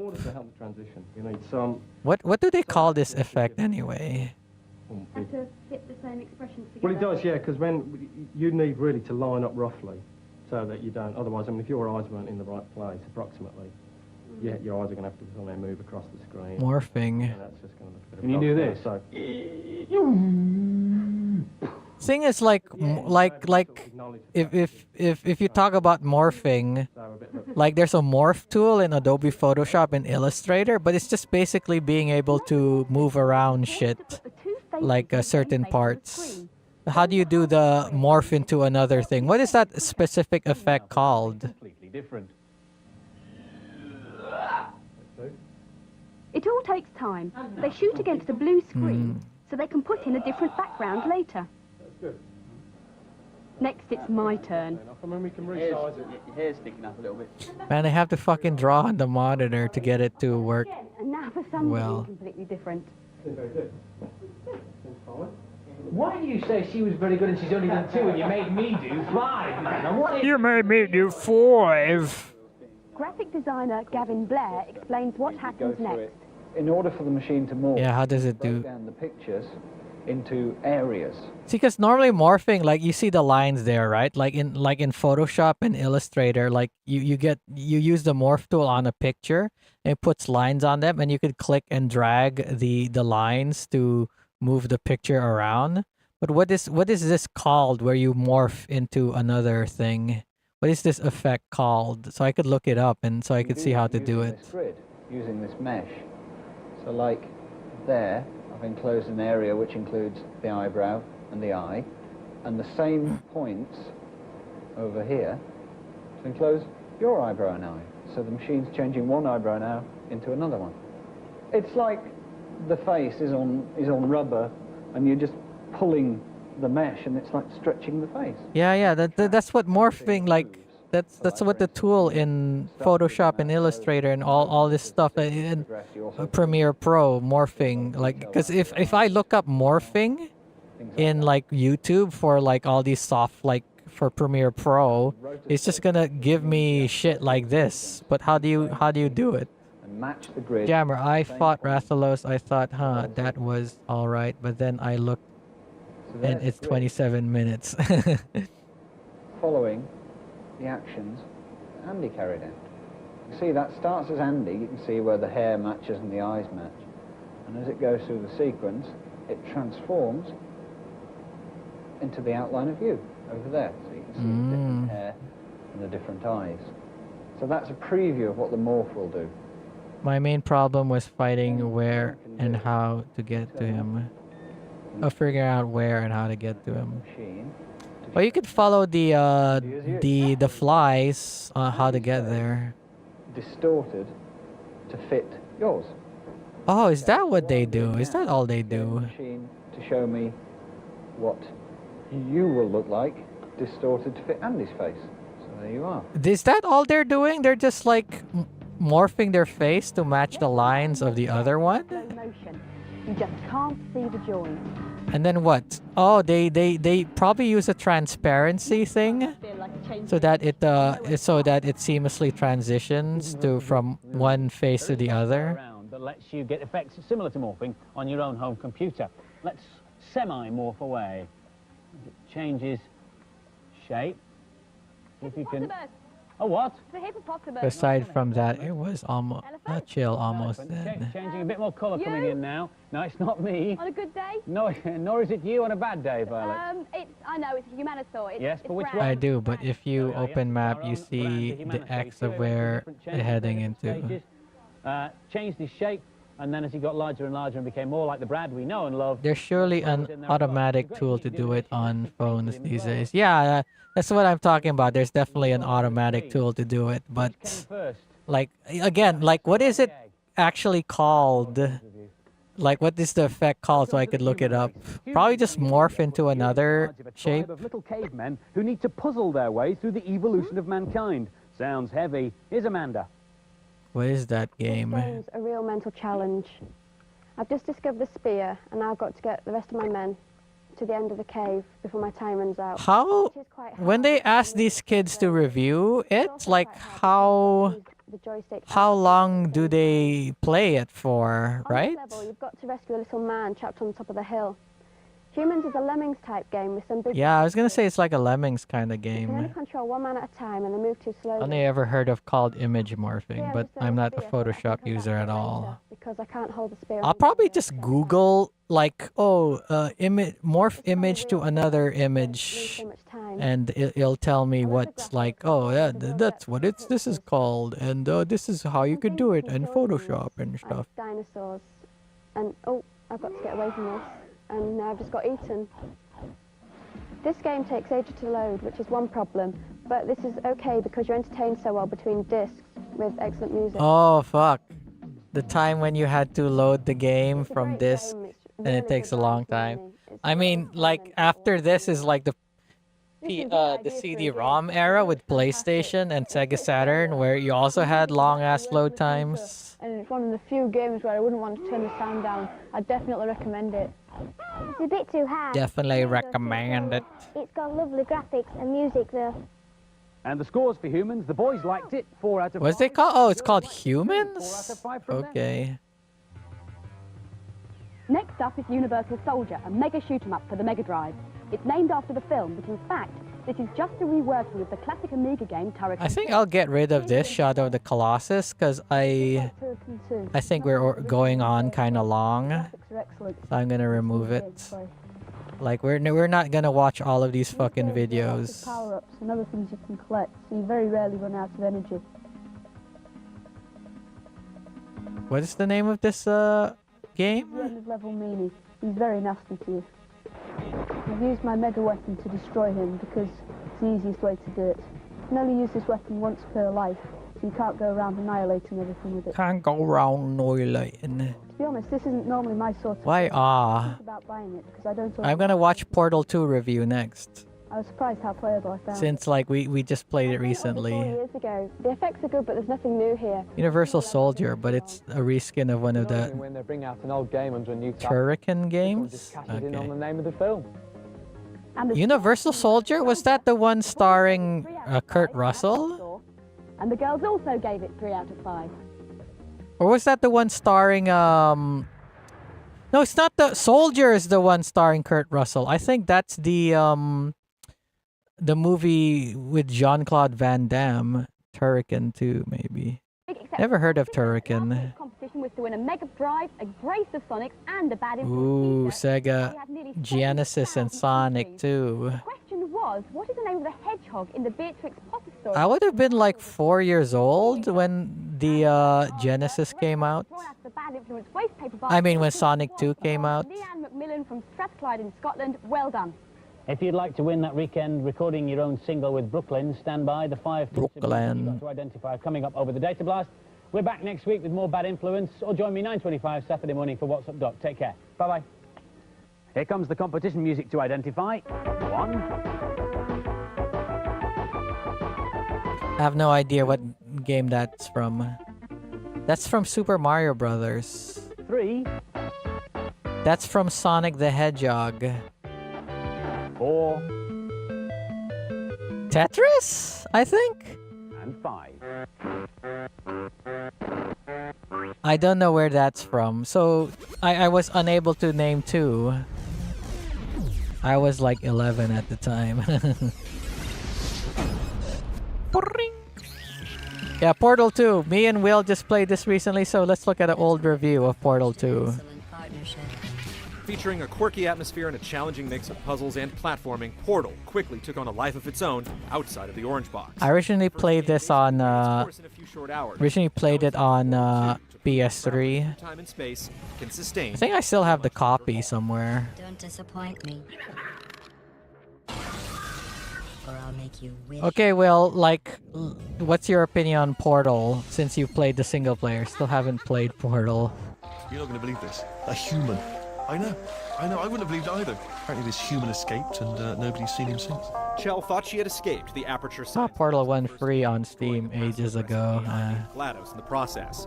After waking from yet another extended sleep, she finds herself back inside the facility. With the building in ruins and a brand new ally named Wheatley more than willing to help, she sets off to try and escape once again. Of course, nothing is ever as it seems in Aperture, and Chell quickly discovers that GLaDOS is alive and back up to her old tricks. From here, the story takes several twists and turns, though cinemas are used with brevity in favor of on-the-fly audio commentary that serves to both belittle and inform the player. Good, not really too much of a head-scratcher, but love the gameplay. The quirky setting and characters give Portal 2 an air of mystery. Wish there was more. You don't ever catch glimpses of Chell throughout the game, and it's this overall feeling of the unknown that makes the Portal universe. Well, I guess that's why the co-op is there. A belated birthday present for you. Well, more of a belated birthday medal. 8 out of 10. Technically, it's a medical experiment. Let's see if their score is 8 out of 10. Is it a present?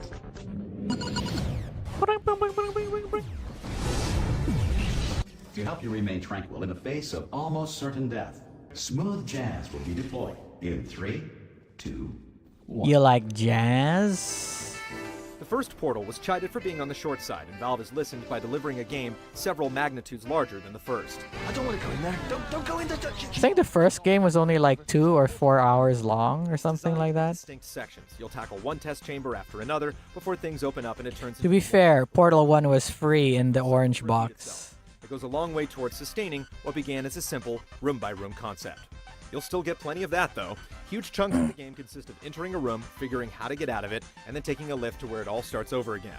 Helping ease the grind is the gradual introduction of new tools. Of course, the portal gun is at the crux of everything. You essentially use it to create both ends of a portal, and then zap back and forth between the 2 entry points. This is just the beginning, though. Eventually, you'll be manipulating all manner of objects, substances, and physics, trying to... Was that guy playing the co-op online or something, and not split screen? While the single-player experience is far larger than the first game, Portal 2 also includes an equally lengthy standalone cooperative campaign you can play online or off. The PlayStation 3 and PC versions are able to communicate with each other, while the Xbox 360... Oh, you had crossplay back in the day with this game. But as they say, 2 heads are always better than 1. You didn't have crossplay with the 360 version? That was weird. I want you to stop. Portal 2 plays significantly different in co-op. First of all, it's one test chamber after another without the cinemas and story elements prevalent in the single-player campaign. Every last room is built for 2 players to complete, so it's not like you have 2 portals to tackle a task that requires 1. It mandates a lot of back and forth between you and your partner, so a headset is essential. If you don't have one, there's a fairly robust emote system to help instruct along with the location trigger to let the other player know where to drop portals. Some rooms will require that you split up, and you can hold a button to view what your other half is up to.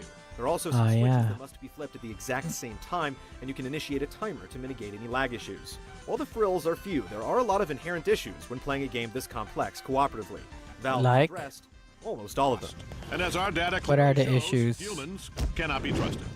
Because the game, either solo or cooperative, is broken up into small chunks. I didn't see that cutscene. It's perfect for those who have limited time available. Despite the traditional action-adventure sections, it can exude a one-note vibe for those who try to power through it. While a hard completion time is difficult to nail down for games like this, there's plenty of content to rationalize its full price. It's the genius level design that saves the day, however. Yeah, this would have been a $60 game back in the day. If only they had spent as much time optimizing load times. I have changed the test. How long were the load times? To be fair, fucking played it on PC on a computer that's like over 10 years after the fact. So load times would have been like super fast. Puzzle game with light platforming elements. In fact, Are they talking about the PS3's load times? Elements to gain momentum and fling Chell and various objects around the test chambers. The actual jumping feels automated a lot of the time. You do have a traditional jump button and some slight control over Chell in mid-flight, but Mario, this is not. Your mind will definitely get more of a workout than your thumbs, as it does a great job of gradually introducing you to each new object and allowing you to master it before tossing another on the pile. I feel like not. I feel like not having it automated would because he's talking about like, oh, a lot of the jumps feel automated and stuff. But I feel like because it's like puzzles that works with physics and stuff like that, like momentum and physics, you'd have to have some sort of like automation and stuff like that, because like a little deviation might mean the puzzle won't work if you rely too much on physics and like player precision. And like that would drive someone mad. Like, why is this puzzle working? I'm doing exactly what I think is happening. And you look up online, it's like, what the fuck? Why didn't it work? I'm doing it exactly like this, you know? Yeah. All the gameplay elements from the first game. So if you're new to Aperture, fear not. This is the type of game where figuring out what to do is challenging, while actually doing it is not. So we highly recommend staying away from the game guide. Especially back then, yeah, exactly. Are the real heroes in the end, aren't they, at the end of the day? Chell has no attacks and no health bar. While you can die at the hand of toxic water or turrets, a healthy checkpoint system keeps you from ever having to retrace many steps. This is a good thing because the only way to solve most of the test chambers is through trial and error with a twist of intellect. This tinkering provides surprises around every corner and supplies a sense of accomplishment on a consistent basis. He's kind of criticizing it like he's criticizing it like it's supposed to be a like a shooter FPS game, but this is a puzzle game with like FPS mechanics. Like I feel like that's not a fair criticism. Like, you know, like it's a puzzle game. What the heck? Like it. You get the old favorites like the companion cube, but one of the primary new elements added to the toolbox is gels. These substances have defined properties that allow Chell and objects to interact with the test chambers. Repulsion gel allows things to bounce, while the orange propulsion gel allows things to gain speed at an accelerated rate. When you combine these with the realistic physics and portals, it results in some truly mind-bending opportunities. Portal 2 can outwardly look intimidating, and there are certainly a few chambers that will test your mettle and patience. It's also been so well balanced that just as you're about to give up, you discover the solution and move on to the next test. It's hard to find a better sidecar game where a friend can sit with you and glean almost as much enjoyment out of it as you solve the riddles together. Oh yeah, definitely. Which can be played locally via split screen is a testament to this. Every time you fail, it's a reminder of the way things used to be. Yeah, people still play this game in co-op. Like just a few, maybe last month I was watching Crony play it with Raora. By the way, thanks for that. Sarcasm self-test completed. Sarcasm test completed. But it also still finds itself outdated. You're not going to find a lot of mind-blowing visual moments, but it still features a clean look with a solid lighting engine. The game takes place in a sterile what do you call it? I remember this game being kind of outdated at the time because it was still running on the Source engine. It looked good for a Source engine game, but like Source engine was definitely showing its age at the time. It's like Source engine's like 2004. Portal 2 is... What year did Portal 2 come out?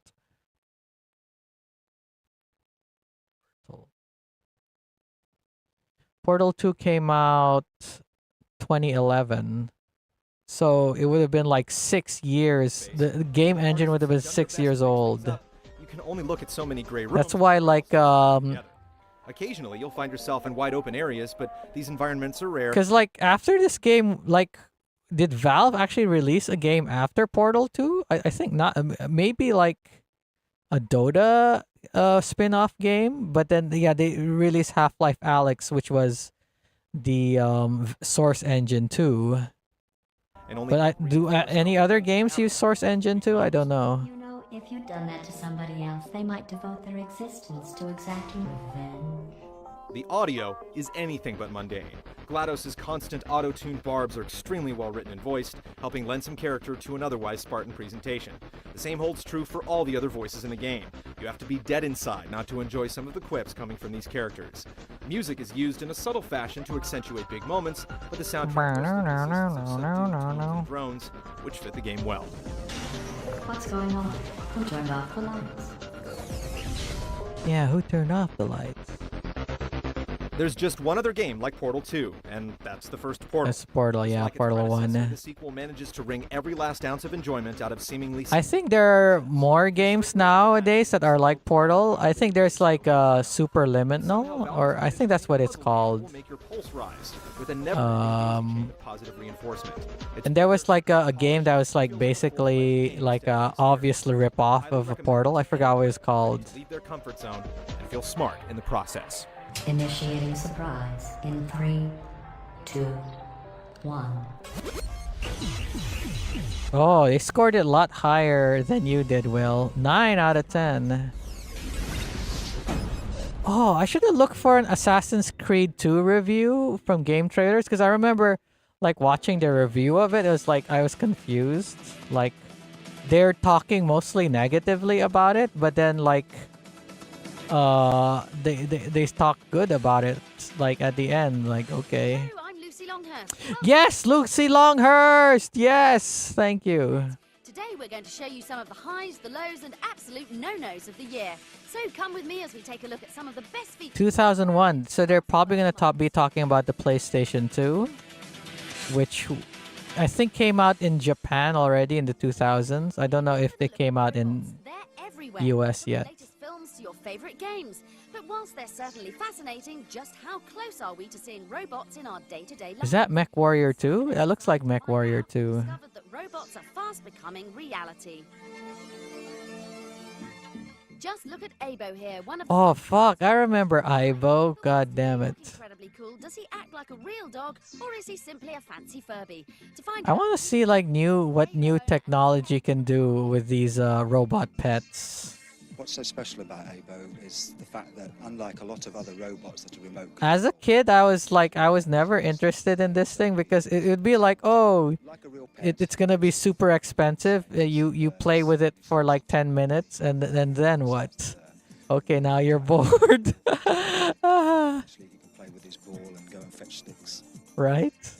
he also shows emotions including sadness, happiness, and even fear. So are the days of normal pets numbered. Especially how limited the technology was back then. Like, what the fuck would you do with it after, like, after being bored with it after an hour or two? I bought my PS2 in 2001, so it must have been out everywhere.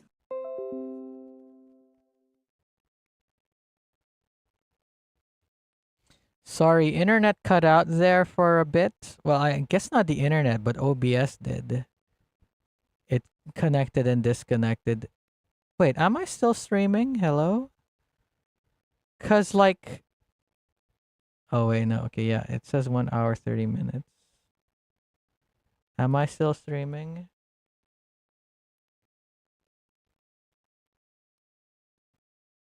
Yes, you are still streaming. Okay, okay. Here to stay, but then Wait, what was I? I thought it was my internet. Yeah. Wait, what was I saying? Yeah. Yeah, I don't remember if like when PS2 came out. I got a PS2 in like 2004 or something, like after the fact. I guess didn't get the PS2 immediately because I was a Sega fanboy, and I was like butthurt that Sega Dreamcast was dead. And after like that era is when I became a PC gamer. Although my PC gaming was like very shitty. Very like, you know, well, very limited and stuff. Very budget gaming person. Didn't actually get a proper like I was playing with a Pentium 2 PC until like 2003. Wait, when did the Matrix Reloaded come out? Well, yeah, like I only got an upgraded computer with a Pentium 4 when Matrix Reloaded came out. fortunately, one company is turning science fiction into science fact. Man, I remember seeing that stupid robot everywhere, that one, back in the day. Yeah, Honda's P3. Created in 1986, the P3 has been designed to walk just like a real person. 1986? So simply moving in a given direction, it can actually alter its movements, allowing it to overcome obstacles. What's the name of that is it called Boston Dynamics that makes all those like walking dogs and shit? Like, wow, how technology has advanced. That was like what, 10 years ago? Like how far have they advanced Boston Dynamics? Charming. Definitely a class act. Next, some more Definitely magic, class this time on act. the internet. Internet, cybernetting. Magic and technology may not seem ideally suited. I wonder if these websites still exist. Trickery and illusion. I doubt it though. So whether you're an amateur conjurer or just a wide-eyed spectator, you'll find there's a huge variety of magic at your fingertips. I doubt that they'd work, but let's give it a try. Magicchris.co.uk. Let's try it. Magic Chris? Is it one C or two C's? Two C's. Magicchris.co.uk,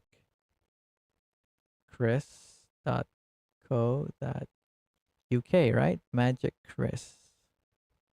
Okay, let's give it a shot. What the fuck is this?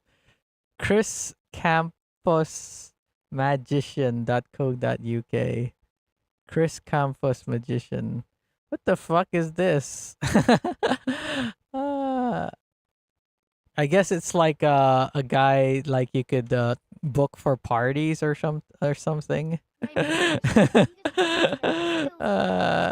enigmatically named Magic Chris, for example, has a showcase of his tricks for you to download. Oh, you would have been using. I would have been using 2001. There was broadband at the time, but at that time my family was still using dial-up. We're still using dial-up until like 2004. Was that wait? What's the name of this site? itricks.com. Watch as I go to a porn site or something. itricks.com. It's itricks.com. Yeah. Well, what do we get? Oh fuck! It's still the old ass website. Holy shit! Sites willing to amaze and confound you. Holy shit! At there's an extensive gallery of optical. What the fuck is a fucking ad? Illusions to fool your mind. But for Okay. Can we look at some of them? Gallery 1. God fucking damn it. Yeah, look. Oh, fuck. It's still the old website. Holy shit. What? Why is this not secure? Cool. Look at that.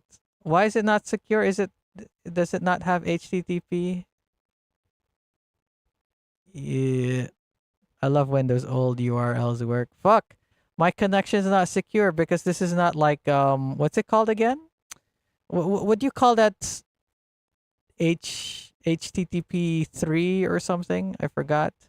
Fuck. It's probably not secure. Trendy.org. Let's see if trendy.org still even works. Trendy.org. Oh fuck.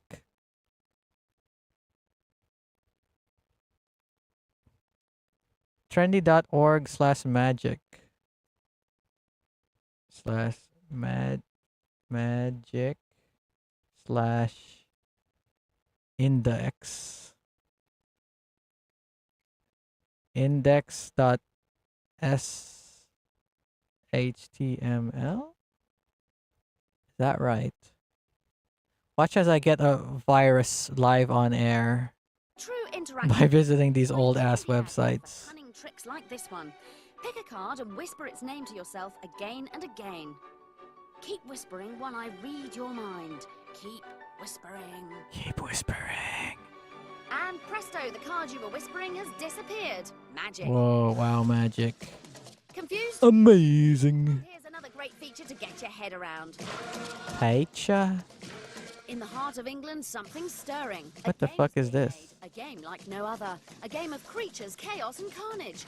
A game Oh, black and white. years to make, and has become one man's life. He's called Peter Molyneux. Peter Molyneux. When's the last time Peter Molyneux made a fucking video game? This is when he still made fucking video games. As the game goes on, the story And not making stupid promises and shit. the story is the way that you can.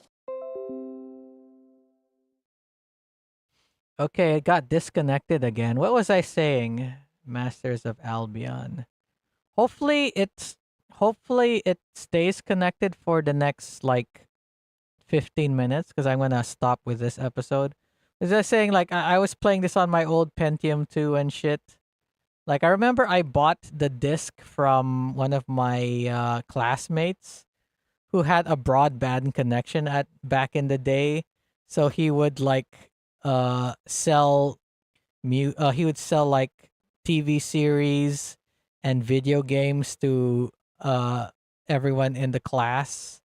And I remember asking him for two things. Number one was Spawn, the HBO TV series, which I had the whole collection on the CD, but I never watched all of it. I probably should have. And because I remember it being really good. And even now, like I still remember, oh, it was a pretty good show, but I never finished watching it. And the other one is like Black and White one, which I never finished because I got stumped at one section. I couldn't get through it. Amazingly, his appearance and the world around you changes Yeah, hopefully the internet doesn't disconnect again. you're good or bad. This creature has personality and actually learns from you. He remembers what you do to him and reacts accordingly. I insulted Peter Molyneux. That's why they disconnected my internet. You also control the lives of hordes of little people in your world. And just like Peter, you can choose to treat them well or badly, always remembering to make sure they know who's boss.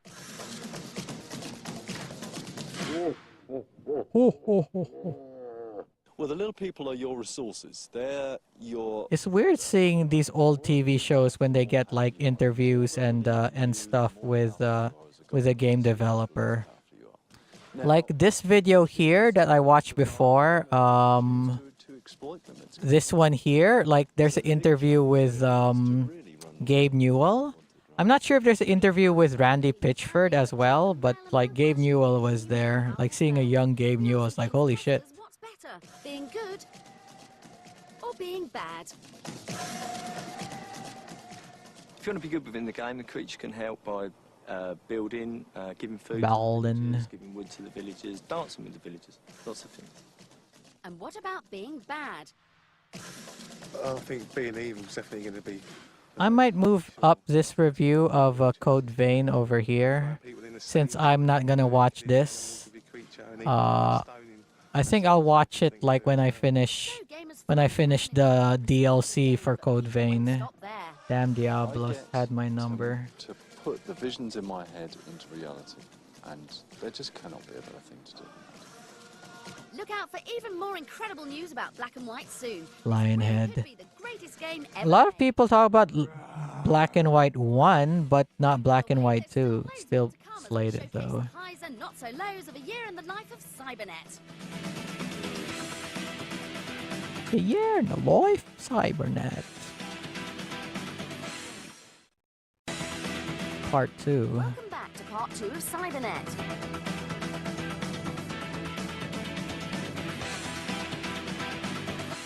Report. If you love football, there are hundreds of video games. Football. From management simulations to arcade action, you can enjoy all types of soccer fun. But Euro League Football was a new title for the PC that'll put the player in control of a club but and off the pitch. Dang football. How many fucking football games can you make? Football. Picturesque and historical city. Again, like nowadays, they just have two, FIFA and PES, I guess. They still make PES. Weather and culture, but it's also home to two of the biggest football clubs on the continent, Atletico and Real. What and Real? City, we found developers Dynamic Multimedia hard at work. No, Does Dynamic Multimedia still exist? Persuading one of the producers to stop practicing his free kicks and tell us more wasn't easy, but when we took away his ball, he was more than happy to talk. Why is the ball that color? Is it just how indoor soccer is like, or are they doing it for like motion capture? People that want to play the game, they want to like control Emil Heskey. EuroLeague football. They want to run down the pitch, make runs, crosses. They can do that. And by the same token, the people that want to sell Steve Guppy. Were they using like motion capture at this time? Management side, try to basically put as much as we can. Instead of hand animated. The normal average football fan can pick it up, install it, play it, and think, yes, this is football. Sounds This is great, football. but to see just how much the Spanish love their football, we went to the home of Real Madrid. 4 hours before kick-off, we managed to sample some pre-match atmosphere. With its Football. included masses of detailed information that covered all the major European leagues. But there was more. You could access a vast historical database and also take part in a... I'm so tempted to skip. EuroLeague football wasn't the strongest soccer title, Football. but serious fans of the sport loved Yeah, I'm like bored watching this and just saying football, football over and over again. Enough Okay. games now. Last year wasn't just about software. We unveiled tons of amazing new hardware too. Ooh, hardware. What the fuck is that? Long way in the past few years and on Hey, that's not how that software worked back then. Especially that. That's not how the video. It would have been like less than 240p. Bluetooth, and if you don't know what it is, Bluetooth. the science bit. Wait, Bluetooth is just new? Software and hardware software that allows different devices to communicate and operate wirelessly.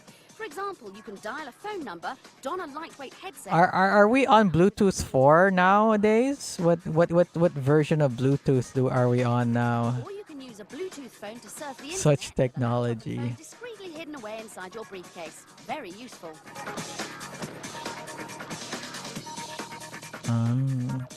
But what if you want more from your mobile communication device? What if you'd like one that's tailored to your personal needs?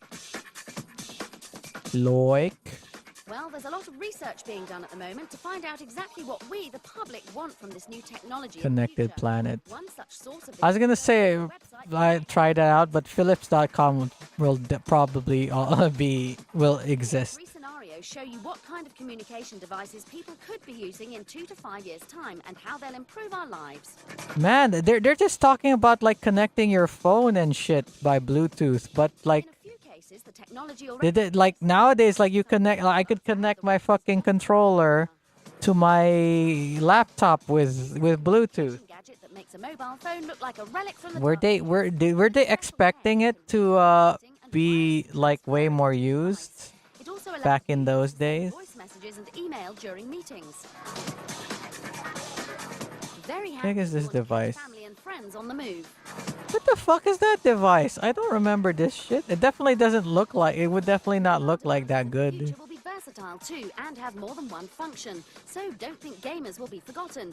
Using close proximity sensors, players will be able to enjoy games together without connecting cables. Oh, is that what they're talking about for Bluetooth? Okay.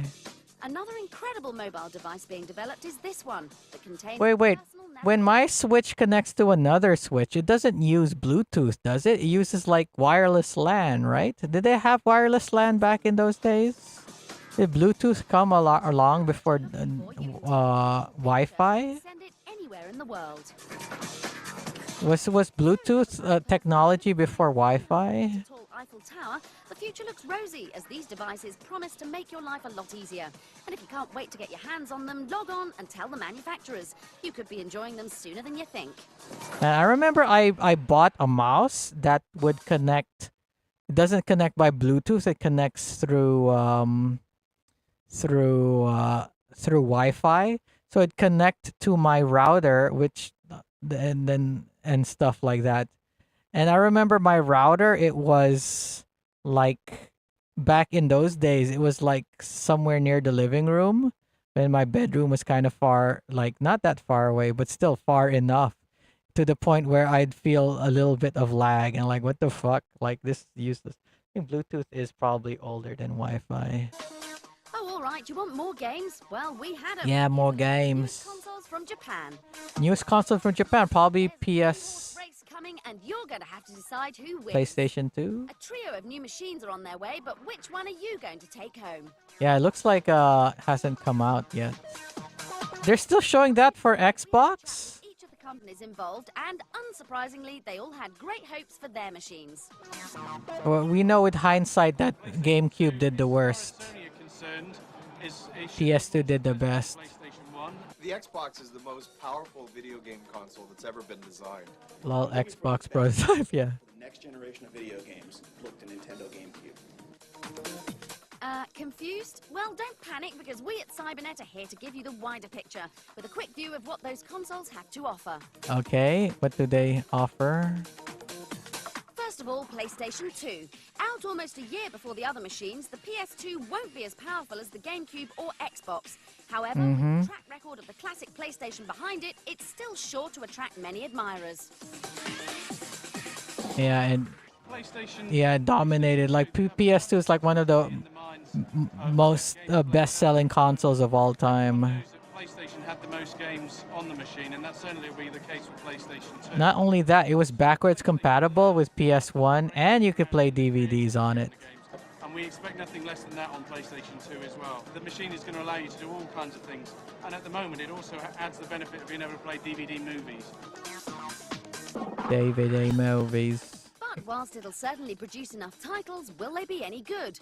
Sony openly I announced that its console isn't pure. I remember like people complaining that the launch games for PS2 weren't very good. Like Square Enix released The Bouncer, and a lot of people were disappointed with it. I still have my original fat PS2. Games and prefers to call the new machine an entertainment centre. With the emphasis no longer only on gaming, our worry is that Sony will simply update old classics like Tekken and produce very few Tekken. original titles. Oh yeah, Tekken Tag was another like yes. You know, I'm gonna finish on this one. Hopefully it doesn't stop when I stream tomorrow. It doesn't have the same issues. Like, why is it like disconnecting? What the fuck? At least it disconnects and it reconnects, unlike the issues I was having a few weeks ago, where it would always die down to 0, and then it would like go to 100 and then 1000, and then go back to 0 to the point where it's like unusable. Now it's like connecting, disconnecting. I don't know if it's the issue with YouTube or if it's issue with my internet. I don't know. We'll see. I don't know if it's like OBS or YouTube is the issue, or if it's my internet. Like, obviously I'm not getting disconnected here. Like, it doesn't tell me like you're disconnected or like no internet, you know.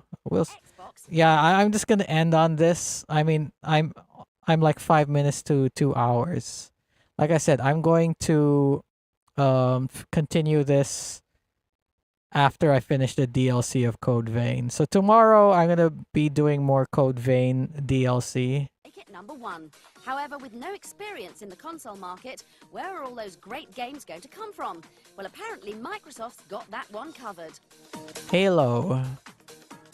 Our focus with developers is going to be very, very heavily... Are they gonna talk about Halo? We worked with the gaming industry in designing Xbox. It's a game system by developers for developers that's really intended for the entire market and industry to move forward.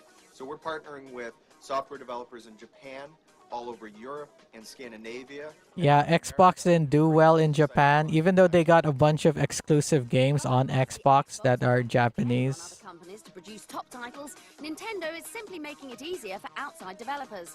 Its new machine, GameCube, has finally made the move to CD GameCube. expensive cartridges, and it's made the machine far simpler to program. Oh, and its games aren't They switched to CD, but they still made it difficult for people because they didn't use DVD. It's like the PS2 or Xbox. They use some weird disc, which is, I guess it uses DVD technology, but it's smaller than DVDs. Like, I mean, the hole in the middle is the same size as a CD and a DVD, but the whole disc itself is smaller. So again, like it's like weird decision by Nintendo, which is like a weird hybrid, like a weird what's the word I'm looking for? Weird compromise of like, oh, we still want something unique, but we're like, oh, we still want to have the DVD technology, but we're doing something fucking unique with it. And what was the issue? Like, it didn't have, like, what do you call it? Like, I guess it's like very difficult for manufacturers because they had to make fucking CDs which was smaller than DVDs, and also like it wouldn't have as much data as DVDs. So like, imagine you're making like a game that's on multiple consoles and you're running out of fucking space. So then you'd have to twist and turn and shit to get it to fit on a GameCube disc. Nintendo gotta be awkward. Yeah, they were fucking awkward. Like, they were awkward with N64 with their weird ass controller, which is funny because the PlayStation basically just copied the Super Nintendo controller. And then they're weird again with their GameCube controller, and then Xbox and PlayStation basically just was an evolution of the Super Nintendo controller, just with analog sticks. And then Nintendo went weird again with the Wii, with its fucking Wiimote. And they only went back to the old like design with the Wii U. But with the Wii U, the controller had a fucking screen on it. Your controller was a screen, basically. Like, it went back to like the Super Nintendo style, but with analog sticks, which Microsoft and Sony were doing for fucking decades. They still had to be weird about it. It's like Nintendo only learned their lesson with the Switch. And then you know what? The Switch, it doesn't have analog triggers. Like the triggers for the Switch are like it's digital, which is weird because like in Smash Brothers and like all these like the triggers on the GameCube were digital, as in like when you press it lightly, it will activate on the game lightly. If you press it hard, it'll be hard. But in the Switch, it was digital. So if you press the triggers like lightly or hard, it doesn't fucking matter. Like I don't know if the Switch 2 has digital triggers, but I don't know. Maybe I should go look it up. It probably does. It'd be fucking stupid it didn't have digital analog triggers. They're the Apple of console manufacturers. But yeah, like let's continue. What makes the Nintendo GameCube unique compared to our competition is that it's a box that's targeted solely at gaming. We're not trying to be a home multimedia internet appliance. All Nintendo has been about for 100 years is gaming and entertainment. And that's all GameCube is for, entertainment. Nintendo will bring all of the games that you expect from Nintendo, whether it's Mario, Zelda, Yoshi. It's funny that GameCube didn't do Nintendo didn't do that well with GameCube, and then Reggie Fils-Aimé came in and said like, because Nintendo at this time they were trying to target to older audiences, like by getting like Capcom to make games for them, and it didn't pan out that well. And then Reggie Fils-Aimé came in and said like, no, you have to, like that market is targeted by Xbox and PlayStation. You've got to double down on what you're known for. Family games, Mario, and all of this stuff. That's why they had the big fucking success with the DS and the in the Wii, and then later on with the Switch, because Reggie Fils-Aimé was smart. Like, yeah, he definitely knew the strengths of Nintendo. My brother bought a GameCube purely for Resident Evil, and then it came out for PS2 like a year later or something. We played Metroid Prime on it too. Awesome game. We suggest you check out the games. After all, that's what makes a great console. And of course, Ooh, Max Payne too. review every one of them. I remember playing that on PC. What a year! Okay, here's our What a year! 2001, yeah, like Halo. Man, they didn't even show Halo on the Xbox. This must have been early in development because the Xbox still looks stupid with the giant X. If you've heard or seen anything about when I do this another stream like this, I'll continue from Code Vein and then these things. But yeah, so yeah, tomorrow DLC for Code Vein. I'm not, maybe I might finish it tomorrow, who knows? We'll see. Like it depends on how fast the DLC, how quickly I finish the DLC. But yeah, that's it for today. Thanks for watching. I'll see you guys tomorrow, and bye for now.